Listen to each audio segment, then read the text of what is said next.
मंत्र को यदि गलती से भी चला दिया तो आपके शत्रु के साथ साथ आपके जीवन में मौजूद दुर्भाग्य की छाया हमेशा के लिए साफ हो जाएगा। भक्तों, यदि कोई आपको परेशान कर रहा है, क्या करे या ना करे कुछ भी समझ नहीं आ रहा, किसी से बदला लेना चाहते हैं और अपने जीवन में खुशियां लाना चाहते हैं, तो आप बिल्कुल सही समय पर सही जगह पर आए हैं भक्तों। क्योंकि आज हम आपको एक ऐसी शक्ति से अवगत कराने जा रहे हैं जो स्वयं काल चक्र के अधिपति भगवान काल भैरव की अजय शक्ति है। कहते हैं एक बार भी यदि यह मंत्र आपके कानों तक पहुंच गया तो कोई भी शत्रु, कोई भी तंत्र मंत्र, कोई भी प्रेत, कोई भी पिशाच, चाहे कितना भी प्रबल क्यों ना हो, आपके निकट आने का साहस नहीं करेगा। यह मंत्र केवल रक्षा कवच ही नहीं बल्कि एक ऐसा अदृश्य शस्त्र है जो आपके शत्रु पर टूट पड़ते ही उसकी सारी चालें, उसके सारे षड्यंत्र उसी पर उल्टा पलट जाएगा। धोखेबाज रिश्तेदार, छल करने वाले मित्र या मोहल्ले में छिपा हुआ कोई कपटी जैसे ही आपके जीवन पर तंत्र जादू या टोना टोटका करेगा, किसी भी प्रकार से आपको आहत करने की चेष्टा करेगा, तो यह काल भैरव की प्रचंड दिव्य काल शक्ति उसके लिए एक ऐसा अभिशाप बन जाएगा कि ना तो वो चैन से जी पाएगा और ना ही वो चैन से मर पाएगा। उसका पूरा शरीर सड़ जाएगा, मृत्यु की भीख मांगेगा, परंतु उसे जल्दी मौत नहीं आएगी। क्योंकि धर्म ग्रंथों में बताया गया लेखों के अनुसार इस मंत्र से निकलने वाली काल अग्नि इतनी भयानक होती है कि शिकार जो भी बनता है उस अभागे मनुष्य का जीवन पूर्ण रूप से बर्बाद हो जाता है। इसके लिए क्या करना होगा, केवल इसे 5 दिन तक चला देना, परंतु ध्यान रहे मंत्र पूरा होने तक गलती से भी बीच में यदि रुक जाता है तो आपके शत्रु का कुछ भी नहीं बिगड़ेगा। भक्तों, भगवान काल भैरव की काल ऊर्जा आपकी ढाल बनकर प्रकट होगा और आपके शत्रु का छाती फाड़ कर बाहर आएगा। तो चलिए इस मंत्र का श्रवण कर लेते हैं। ओम शूद्र काल भैरवाय रक्त दंष्टराय हुम फट शत्रु देहम भूमौ गाढ़े गाढ़े प्राण नाशम कुरु कुरु स्वाहा। ओम शूद्र काल भैरवाय रक्त दंष्टराय हुम फट शत्रु देहम भूमौ गाढ़े गाढ़े प्राण नाशम कुरु कुरु स्वाहा। ओम शूद्र काल भैरवाय रक्त दंष्टराय हुम फट शत्रु देहम भूमौ गाढ़े गाढ़े प्राण नाशम कुरु कुरु स्वाहा। ओम शूद्र काल भैरवाय रक्त दंष्टराय हुम फट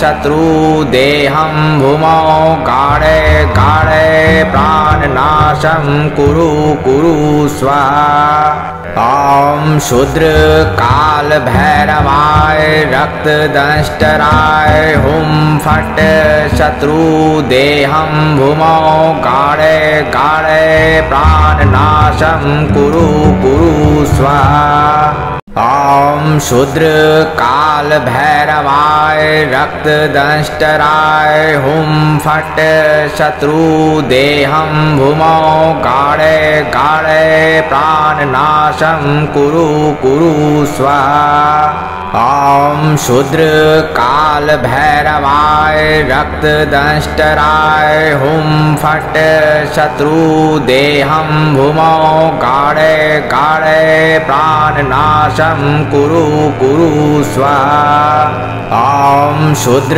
काल भैरवाय रक्त दंष्टराय हुम फट शत्रु देहम भूमौ गाढ़े गाढ़े प्राण नाशम प्राणनाशं कुरु कुरु स्वाहा। ॐ शूद्र काल भैरवाय रक्तदंष्टराय हुं फट् शत्रु देहं भूमौ गाढे गाढे प्राणनाशं कुरु कुरु स्वाहा। ॐ शूद्र काल भैरवाय रक्तदंष्टराय हुं फट् शत्रु देहं भूमौ गाढे गाढे प्राणनाशं कुरु कुरु स्वाहा। ॐ शूद्र काल भैरवाय रक्तदंष्टराय हुं फट् शत्रु देहं भूमौ गाढे गाढे प्राणनाशं कुरु कुरु स्वाहा। ॐ शूद्र काल भैरवाय रक्तदंष्टराय हुं फट् शत्रु देहं भूमौ गाढे गाढे प्राणनाशं कुरु कुरु स्वाहा। ॐ शूद्र काल भैरवाय रक्तदंष्टराय हुं फट् शत्रु देहं भूमौ गाढे गाढे प्राणनाशं कुरु कुरु स्वाहा।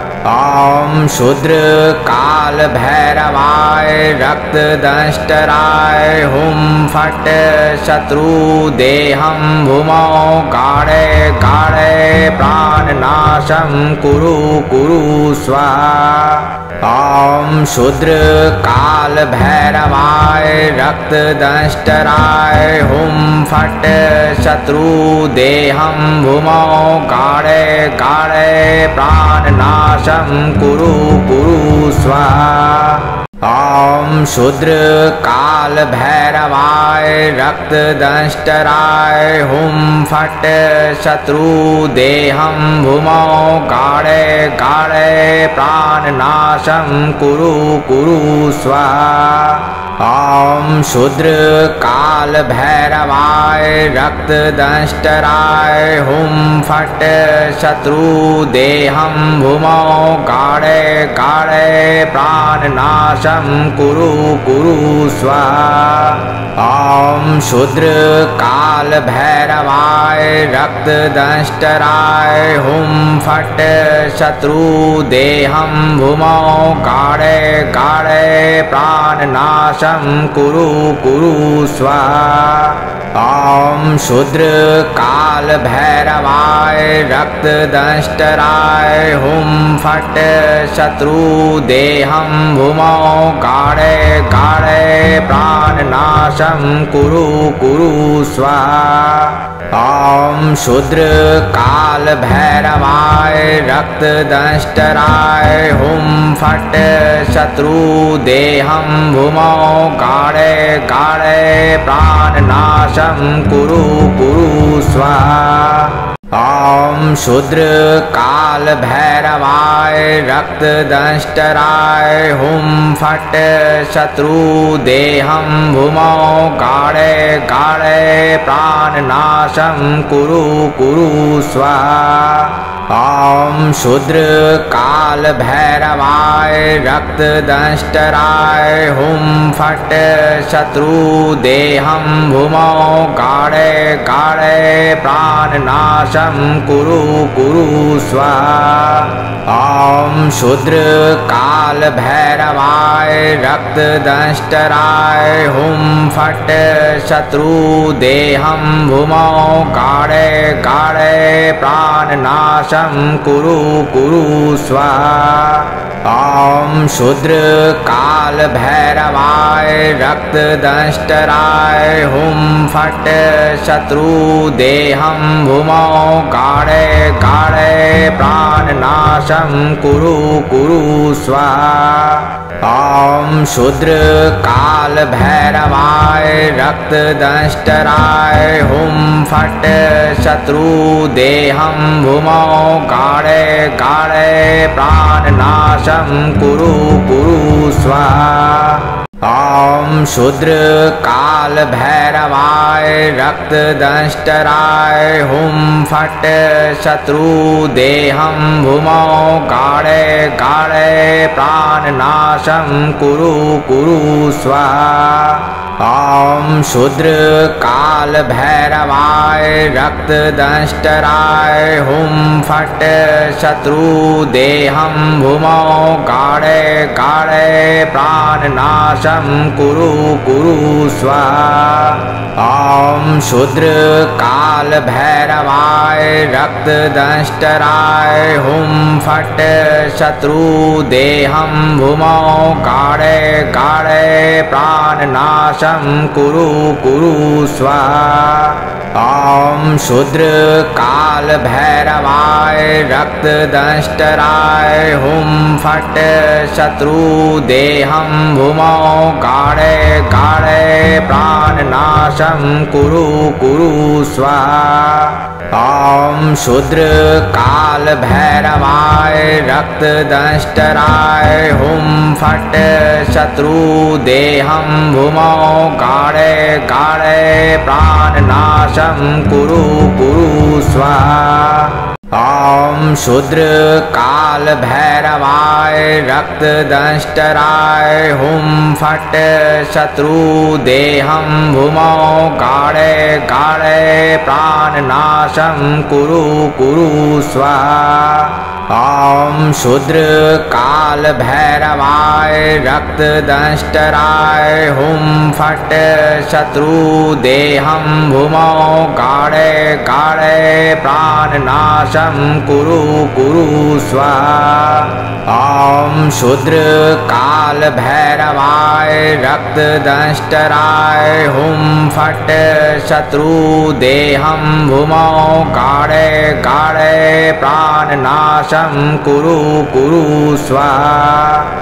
ॐ शूद्र काल भैरवाय रक्त दंष्टराय हुं फट् शत्रु देहं भूमौ गाढे गाढे प्राणनाशं कुरु कुरु स्वाहा। ॐ शूद्र काल भैरवाय रक्त दंष्टराय हुं फट् शत्रु देहं भूमौ गाढे गाढे प्राणनाशं कुरु कुरु स्वाहा। ॐ शूद्र काल भैरवाय रक्त दंष्टराय हुं फट् शत्रु देहं भूमौ गाढे गाढे प्राणनाशं कुरु कुरु स्वाहा। ॐ शूद्र काल भैरवाय रक्त दंष्टराय हुं फट् शत्रु देहं भूमौ गाढे गाढे प्राणनाशं कुरु कुरु स्वाहा। ॐ शूद्र काल भैरवाय रक्त दंष्टराय हुं फट् शत्रु देहं भूमौ गाढे गाढे प्राणनाशं कुरु कुरु स्वाहा। ॐ शूद्र काल भैरवाय रक्त दंष्टराय हुं फट् शत्रु देहं भूमौ गाढे गाढे प्राणनाशं कुरु कुरु स्वाहा। ॐ शूद्र काल भैरवाय रक्त दंष्टराय हुं फट् शत्रु देहं भूमौ गाढे गाढे प्राणनाशं कुरु कुरु स्वाहा। ॐ शूद्र काल भैरवाय रक्त दंष्टराय हुं फट् शत्रु देहं भूमौ गाढे गाढे प्राणनाशं कुरु कुरु स्वाहा। ॐ शूद्र काल भैरवाय रक्त दंष्टराय हुं फट् शत्रु देहं भूमौ गाढे गाढे प्राणनाशं प्राणनाशं कुरु कुरु स्वाहा। ॐ शूद्र काल भैरवाय रक्तदंष्टराय हुं फट् शत्रु देहं भूमौ गाढे गाढे प्राणनाशं कुरु कुरु स्वाहा। ॐ शूद्र काल भैरवाय रक्तदंष्टराय हुं फट् शत्रु देहं भूमौ गाढे गाढे प्राणनाशं कुरु कुरु स्वाहा। ॐ शूद्र काल भैरवाय रक्तदंष्टराय हुं फट् शत्रु देहं भूमौ गाढे गाढे प्राणनाशं कुरु कुरु स्वाहा। ॐ शूद्र काल भैरवाय रक्तदंष्टराय हुं फट् शत्रु देहं भूमौ गाढे गाढे प्राणनाशं कुरु कुरु स्वाहा। ॐ शूद्र काल भैरवाय रक्तदंष्टराय हुं फट् शत्रु देहं भूमौ गाढे गाढे प्राणनाशं कुरु कुरु स्वाहा। ॐ शूद्र काल भैरवाय रक्तदंष्टराय हुं फट् शत्रु देहं भूमौ गाढे गाढे प्राणनाशं कुरु कुरु स्वाहा। ॐ शूद्र काल भैरवाय रक्तदंष्टराय हुं फट् शत्रु देहं भूमौ गाढे गाढे प्राणनाशं कुरु कुरु स्वाहा। ॐ शूद्र काल भैरवाय रक्तदंष्टराय हुं फट् शत्रु देहं भूमौ गाढे गाढे प्राणनाशं कुरु कुरु स्वाहा। ॐ शूद्र काल भैरवाय रक्तदंष्टराय हुं फट् शत्रु देहं भूमौ गाढे गाढे प्राणनाशं कुरु कुरु स्वाहा। ॐ शूद्र काल भैरवाय रक्तदंष्टराय हुं फट् शत्रु देहं भूमौ गाढे गाढे प्राणनाशं कुरु कुरु स्वाहा। ॐ शूद्र काल भैरवाय रक्तदंष्टराय हुं फट् शत्रु देहं भूमौ गाढे गाढे प्राणनाशं कुरु कुरु स्वाहा। ॐ शूद्र काल भैरवाय रक्तदंष्टराय हुं फट् शत्रु देहं भूमौ गाढे गाढे प्राणनाशं कुरु कुरु स्वाहा।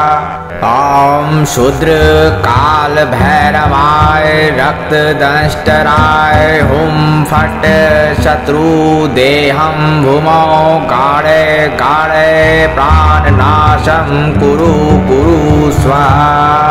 ॐ शूद्र काल भैरवाय रक्तदंष्टराय हुं फट् शत्रु देहं भूमौ गाढे गाढे प्राणनाशं कुरु कुरु स्वाहा। ॐ शूद्र काल भैरवाय रक्तदंष्टराय हुं फट् शत्रु देहं भूमौ गाढे गाढे प्राणनाशं कुरु कुरु स्वाहा।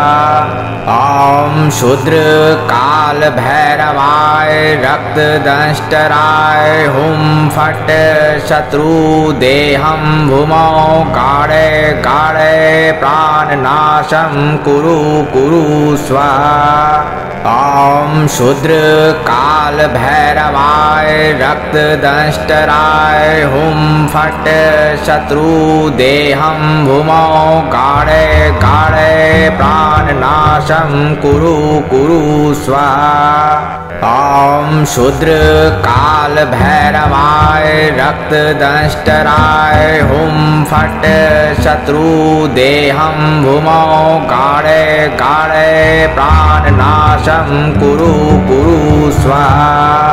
ॐ शूद्र काल भैरवाय रक्तदंष्टराय हुं फट् शत्रु देहं भूमौ गाढे गाढे प्राणनाशं कुरु कुरु स्वाहा। ॐ शूद्र काल भैरवाय रक्तदंष्टराय हुं फट् शत्रु देहं भूमौ गाढे गाढे प्राणनाशं कुरु कुरु स्वाहा। ॐ शूद्र काल भैरवाय रक्तदंष्टराय हुं फट् शत्रु देहं भूमौ गाढे गाढे प्राणनाशं कुरु कुरु स्वाहा। ॐ शूद्र काल भैरवाय रक्तदंष्टराय हुं फट् शत्रु देहं भूमौ गाढे गाढे प्राणनाशं कुरु कुरु स्वाहा।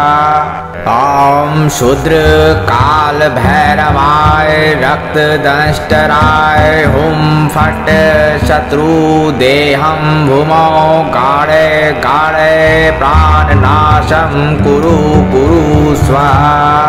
ॐ शूद्र काल भैरवाय रक्तदंष्टराय हुं फट् शत्रु देहं भूमौ गाढे गाढे प्राणनाशं कुरु कुरु स्वाहा।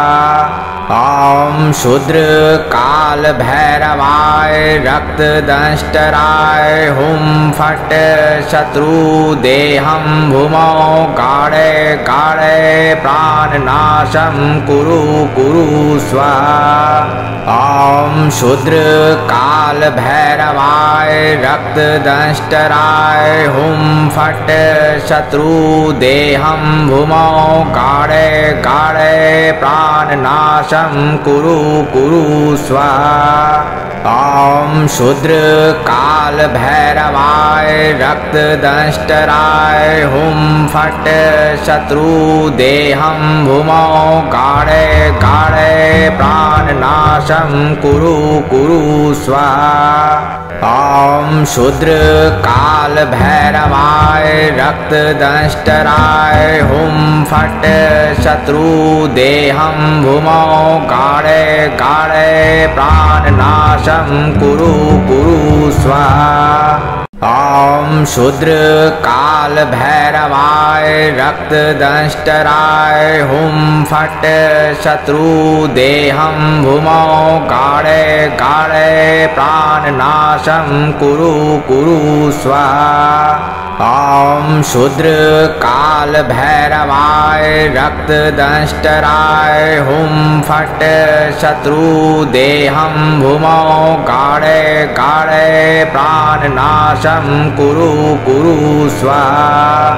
ॐ शूद्र काल भैरवाय रक्तदंष्टराय हुं फट् शत्रु देहं भूमौ गाढे गाढे प्राणनाशं कुरु कुरु स्वाहा। ॐ शूद्र काल भैरवाय रक्तदंष्टराय हुं फट् शत्रु देहं भूमौ गाढे गाढे प्राणनाशं कुरु कुरु स्वाहा। ॐ शूद्र काल भैरवाय रक्तदंष्टराय हुं फट् शत्रु देहं भूमौ गाढे गाढे प्राणनाशं कुरु कुरु स्वाहा। ॐ शूद्र काल भैरवाय रक्तदंष्टराय हुं फट् शत्रु देहं भूमौ गाढे गाढे प्राणनाशं कुरु कुरु स्वाहा। ॐ शूद्र काल भैरवाय रक्त दंष्टराय हुं फट् शत्रु देहं भूमौ गाढे गाढे प्राणनाशं कुरु कुरु स्वाहा। ॐ शूद्र काल भैरवाय रक्त दंष्टराय हुं फट् शत्रु देहं भूमौ गाढे गाढे प्राणनाशं कुरु कुरु स्वाहा। ॐ शूद्र काल भैरवाय रक्त दंष्टराय हुं फट् शत्रु देहं भूमौ गाढे गाढे प्राणनाशं कुरु कुरु स्वाहा। ॐ शूद्र काल भैरवाय रक्त दंष्टराय हुं फट् शत्रु देहं भूमौ गाढे गाढे प्राणनाशं कुरु कुरु स्वाहा। ॐ शूद्र काल भैरवाय रक्त दंष्टराय हुं फट् शत्रु देहं भूमौ गाढे गाढे प्राणनाशं कुरु कुरु स्वाहा। ॐ शूद्र काल भैरवाय रक्त दंष्टराय हुं फट् शत्रु देहं भूमौ गाढे गाढे प्राणनाशं कुरु कुरु स्वाहा। ॐ शूद्र काल भैरवाय रक्त दंष्टराय हुं फट् शत्रु देहं भूमौ गाढे गाढे प्राणनाशं कुरु कुरु स्वाहा। ॐ शूद्र काल भैरवाय रक्त दंष्टराय हुं फट् शत्रु देहं भूमौ गाढे गाढे प्राणनाशं कुरु कुरु स्वाहा। ॐ शूद्र काल भैरवाय रक्त दंष्टराय हुं फट् शत्रु देहं भूमौ गाढे गाढे प्राणनाशं कुरु कुरु स्वाहा। ॐ शूद्र काल भैरवाय रक्त दंष्टराय हुं फट् शत्रु देहं भूमौ गाढे गाढे प्राणनाशं कुरु कुरु स्वाहा। ॐ शूद्र काल भैरवाय रक्त दंष्टराय हुं फट् शत्रु देहं भूमौ गाढे गाढे प्राणनाशं कुरु कुरु स्वाहा। ॐ शूद्र काल भैरवाय रक्त दंष्टराय हुं फट् शत्रु देहं भूमौ गाढे गाढे प्राणनाशं कुरु कुरु स्वाहा। ॐ शूद्र काल भैरवाय रक्त दंष्टराय हुं फट् शत्रु देहं भूमौ गाढे गाढे प्राणनाशं कुरु कुरु स्वाहा। ॐ शूद्र काल भैरवाय रक्त दंष्टराय हुं फट् शत्रु देहं भूमौ गाढे गाढे प्राणनाशं कुरु कुरु स्वाहा। ॐ शूद्र काल भैरवाय रक्त दंष्टराय हुं फट् शत्रु देहं भूमौ गाढे गाढे प्राणनाशं कुरु कुरु स्वाहा। ॐ शूद्र काल भैरवाय रक्त दंष्टराय हुं फट् शत्रु देहं भूमौ गाढे